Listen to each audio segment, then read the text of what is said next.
We often treat a song like water flowing through a pipe, a stream of sound that passes through the ears and disappears. In reality, the hardware involved is staggering.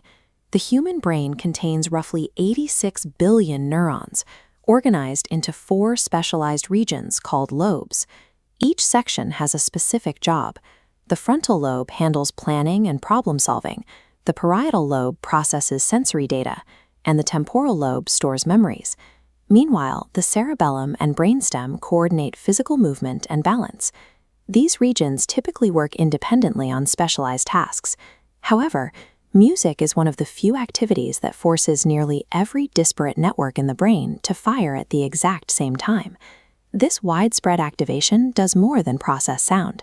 Sustained engagement with music physically rewires these neural pathways, changing the relationship between the body and the mind.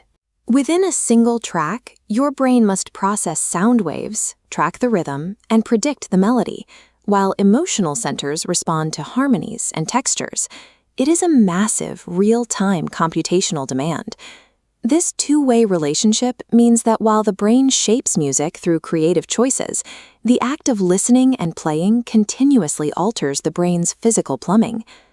All music begins as a physical event, mechanical vibrations pushing through the air until they reach the outer ear.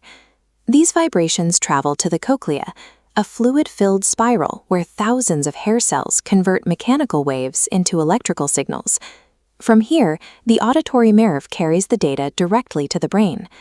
These signals immediately trigger the premotor cortex, the area responsible for planning and coordinating movement. Even when a listener remains perfectly still, the brain creates an internal representation of the physical effort required to produce the sounds. It is preparing the body to join in, mirroring the actions of the performer. This hidden motor engagement explains why your throat might tighten when a vocalist hits a high note. Your body is physically simulating the performance to help you interpret the effort and emotion behind the music. Creating music moves beyond processing external sound. It requires the brain to imagine structures that do not yet exist and evaluate them in real time. The prefrontal cortex acts as a project manager for this process. It must hold multiple musical ideas simultaneously, comparing different melodies and rhythms while resisting the urge to abandon difficult ideas. Through a phenomenon called auditory imagery, the auditory cortex activates even in silence. This allows composers to clearly hear internal melodies and harmonies before a single note is played. Improvisation adds the extreme pressure of time. A jazz musician must make split-second decisions about which notes to play, forcing the motor system to execute movements before conscious thought can interfere. To maintain this speed, brain scans show that improvisers actually decrease activity in the regions responsible for self-monitoring. The brain loosens its editorial control to allow for rapid output. This highly coordinated state allows imagination to flow freely, showing that musical creativity is a specific biological result of suspending self-criticism. Building these skills is a slow, manual process. During the early stages of practice, the prefrontal cortex must deliberately instruct every finger movement and monitor for errors. Repetition builds procedural memory. Pathways repeatedly fire together, forming dedicated neural circuits, allowing movements to occur without conscious oversight. This data flow chart shows repetition shifting the cognitive burden from the prefrontal cortex down to the cerebellum's automatic systems.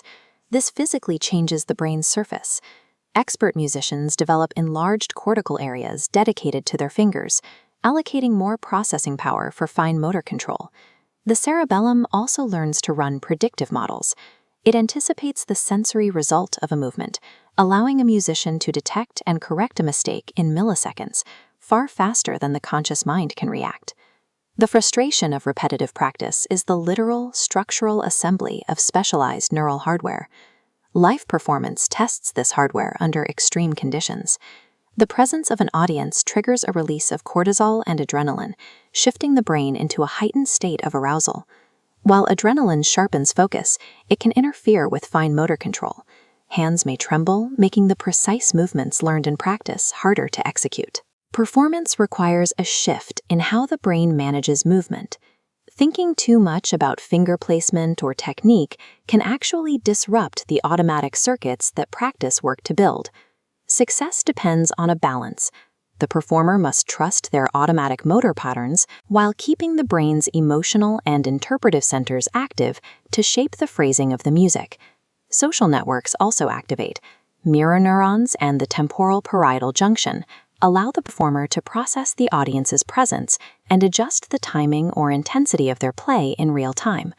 Whether playing in a stadium or listening on a bus, engaging with music forces the brain to coordinate sensation, movement, memory, and emotion simultaneously. This exhaustive synchronization leaves the brain structurally changed.